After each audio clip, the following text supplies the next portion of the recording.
Hi mga kapiskot, luto na putag atong panihapon. So Lunes sa gabi diri bago lang ko nakauli gikas trabaho no, ako'y ligo so diretsog luto.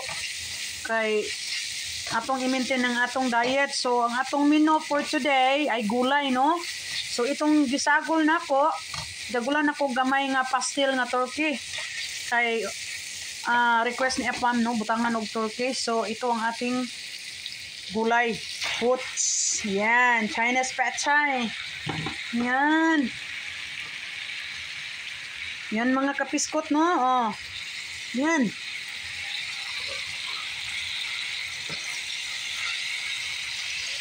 Dami, di ba? Fresh from the market.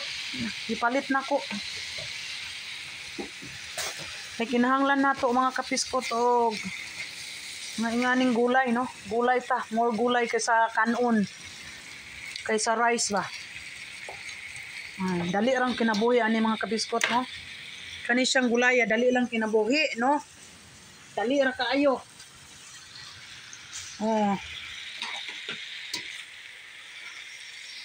Kaning mga ingani Chinese nga gulay, pechay, dali lang kinabuhi ani no. So ang atong gilamas day ani atong gulay natay kumpleto, ahos, natay kamatis, natay bombay no, ingana man na.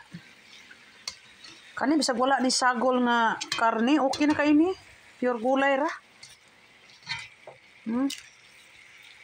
Na dali lang kay kinabuhi ani, lanlanon gani inis mga kuan. Lanlanon ni sa mga Thailander no, kaning gulaya. Kita kay atong lutuon na nara atong pastil mga kapiskot daghan pa. Nalamian si my love mo na among lunch. No, pag balon ko guys, kunti lang yung ito hindi ko nasabawan ito kasi magsabaw yan. Nalamian si Hani sa akong pastil. Then next time magpastil kog manok.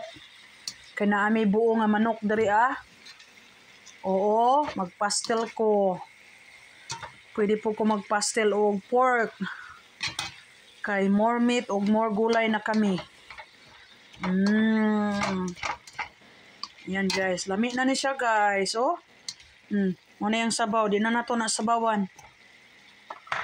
So, unya guys tanawan ninyo, maluto ni.